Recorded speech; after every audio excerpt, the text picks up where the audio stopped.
Olha só, a gente recebe o doutor Júlio Ferreira Siqueira, ele é cardiologista. Muito obrigada, doutor, pela sua presença. Boa tarde, viu? Boa tarde, Roberto. E recebemos também a Maísa e a Adriana. Elas vão contar a relação delas com o colesterol. No seu caso, Adriana, é sua filha, não é isso? Explica pra gente. Boa tarde. Boa tarde a todos. Eu descobri que eu percebi um aumento de peso na minha filha. Aí fui fazer uma consulta de rotina. Aí quando a doutora pediu os exames e a gente descobriu o aumento do colesterol, que estava acima, o colesterol ruim. Na época ela estava com quantos anos? Ia fazer 13 anos. E sua reação como mãe, tipo, nossa, minha filha está com colesterol alto? Logo de cara foi um choque. Aí eu fiquei assim, pensando o que eu ia fazer. Aí eu falei com o doutor, tem como você passar medicamento para diminuir esse colesterol? Aí teve também, ele falou bem assim, mas ela tem aqui uma resistência à insulina também, que dificulta perder peso. Aí ele falou bem assim que não podia passar remédios, que teria que mudar os hábitos alimentares. Daqui a pouquinho o doutor vai explicar pra gente, né? Quanto que é o momento, então, também de entrar com medicamento. Mas antes, vamos entender também a história da Maísa. Tudo bem, Maísa? Boa tarde. Tudo bom, boa tarde. O meu tem 1 mês e meio, mais ou menos, que eu fiz o exame de check-up geral, né? Pra ver o que eu tinha, se tinha alguma coisa. E aí tava lá o LDL, né? Que é o ruim, que a gente fala que tem o bom e o ruim. Que é o LDL que estava ruim, estava um pouquinho mais elevado. Aí a doutora receitou para fazer atividade física e tudo mais. Mas eu tenho também, as minhas meninas, eu tenho uma que é mais magrinha e uma mais fortinha. Então, na cabeça da gente pensa que a mais fortinha, né, teria. E quando fiz o exame, a menorzinha, mais magrinha, estava com colesterol também. Então, assim, a nossa família já tem o pé assim, na genética essa predisposição de ter colesterol e tudo mais. É muito comum, né, doutor? As pessoas associarem, achar que está associado, né, diretamente ao peso, mas nem sempre, né? Nem sempre. Na maioria das vezes, o colesterol ele vai ter uma relação com os hábitos de vida e com os hábitos alimentares. Então, aquela pessoa que é mais sedentária, que não faz atividade física, um peso um pouco maior e que também tem uma alimentação rica em gorduras saturadas, frituras, carnes vermelhas e alimentos industrializados com muita gordura saturada, tende a ter o colesterol maior, mais alto. Mas, muitas vezes, vai ter uma relação com a genética. Então, é sempre bom estar avaliando os hábitos e o estilo de vida da pessoa e tentar corrigir em alguns casos, e em outros casos vai ter realmente relação com a parte genética, inclusive, e quem tem um familiar com um colesterol aumentado jovem, que a gente chama de hipercolesterolemia familiar, que é uma alteração genética que aumenta o colesterol. O ideal é fazer a pesquisa de toda a família. E quando que é o momento de entrar com medicamento? Por exemplo, que a Adriana tentou pedir para a filha dela de 13 anos na época, opa, não. Vamos esperar mais um pouco, vamos primeiro para a mudança de hábitos, alimentação, e quando que é o momento?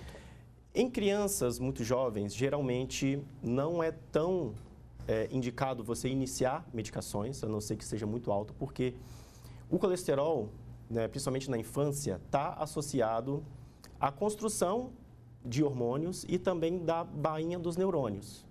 Então, em crianças não é muito recomendado se fazer esse rastreio. Mas é indicado, principalmente acima dos 18 anos, se identificar um colesterol elevado, principalmente com o LDL acima de 190, está procurando, fazendo esse rastreio familiar, e se mantiver alto, mesmo após as mudanças acima de 18 anos, e tiver mesmo com as mudanças do estilo de vida, nas mudanças alimentares, mantiver esse colesterol elevado, e identificar esse componente familiar, aí sim nós temos que iniciar o tratamento, para evitar no futuro que aquela pessoa tenha problemas como deposição de gordura nas artérias, a aterosclerose e também de eventos como no futuro ocorrer um AVC, um infarto. Doutor, qual é o pior inimigo do colesterol? O pior inimigo do colesterol, hoje, vamos colocar que é a alimentação e o sedentarismo. Então, quando você diz alimentação, né, tem algo específico, tem algo que a gente precisa realmente eliminar, principalmente estou falando assim no caso de pessoas que, igual a Maísa, né? O que ela precisa de imediato cortar? Olha, nós damos a recomendação de mudança alimentar, tá? Evitando frituras, carnes vermelhas, carnes mais gordurosas e também alimentos industrializados, que têm um excesso de gorduras trans nesses casos. Buscar uma alimentação com maior quantidade de verduras, de frutas, de alimentos naturais. E aí nós temos alguns alimentos que também aumentam, né? Porque nós temos dois tipos de colesterol. O colesterol que a gente chama de ruim, que é o LDL, e o colesterol bom, que é o HDL. Fazendo uma analogia, o colesterol ruim é como se ele depositasse a gordura nas artérias, nas veias, nas artérias, né? E o colesterol bom, que é o HDL, que passa como se ele fizesse uma limpeza.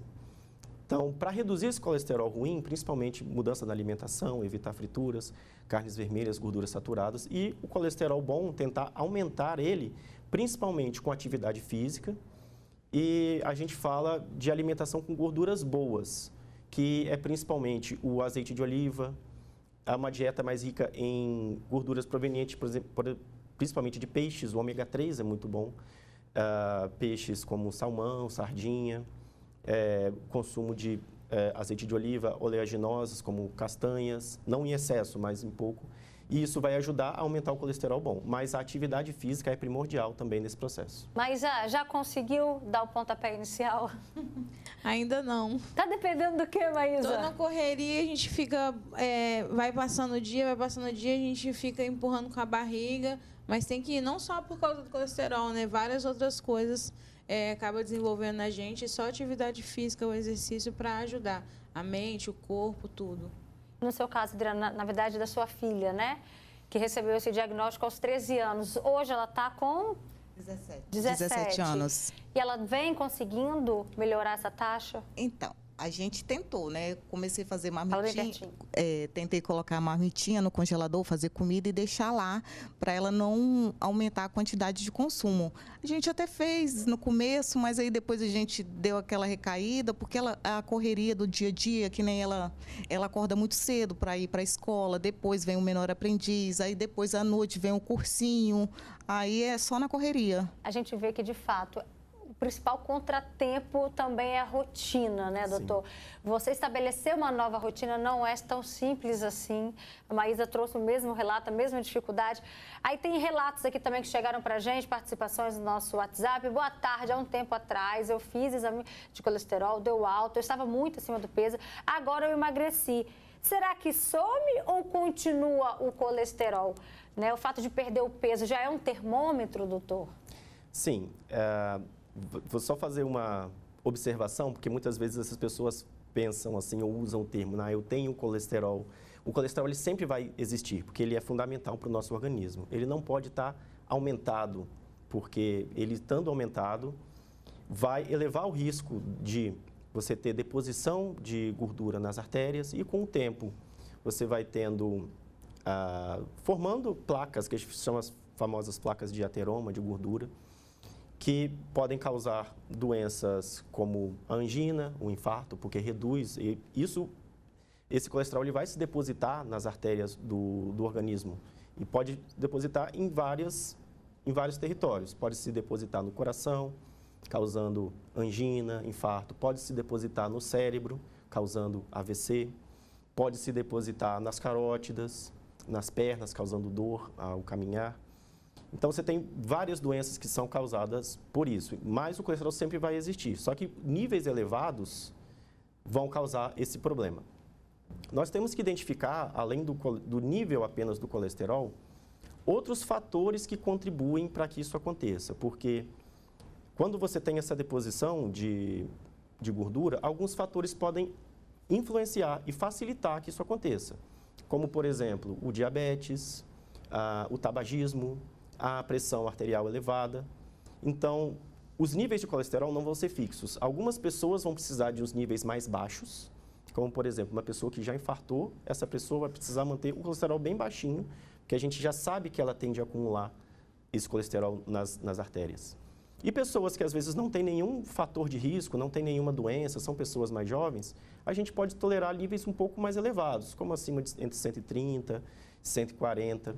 Níveis extremamente elevados, lógico que precisa de tratamento, Mas nesse caso, né, se a pessoa adotou o estilo de vida, se a pessoa tem um risco muito baixo, então ela não tem nenhuma doença, ela é jovem, ela faz atividade física, ela está se alimentando bem, não tem diabetes, não tem pressão alta, nós podemos muitas vezes tentar uma mudança de estilo de vida por 6 meses e ver se esses níveis baixam. Se baixaram, nós podemos manter sem medicação. Agora, se a gente tenta essa mudança e não acontece a queda do colesterol, aí temos que iniciar a medicação. Ou então, se aquela pessoa que já tem vários problemas de saúde e, além desse problema, ela já tem colesterol elevado, muitas vezes nós já iniciamos o tratamento logo na primeira consulta. Ó, chegou aqui vários relatos, a Vera está falando, eu sou magra, não consumo gorduras, a minha alimentação é saudável, porém, quando eu fiz meu exame de sangue, eu estava com colesterol alto.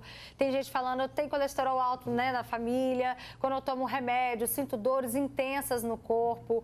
Também tem o Eduardo, da Mata da Praia, falou que estava com colesterol alto, aí começou a fazer uma caminhada de 1 hora todo dia. Agora ele falou que ele está 100% bom. Que bacana, tá aqui, a gente encerra com esse bom exemplo, Eduardo. Obrigada, viu, pela sua contribuição.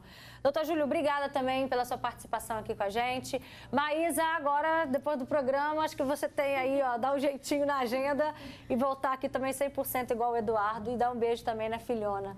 Tá, Joia, Adriana? Obrigada pela sua presença, tá?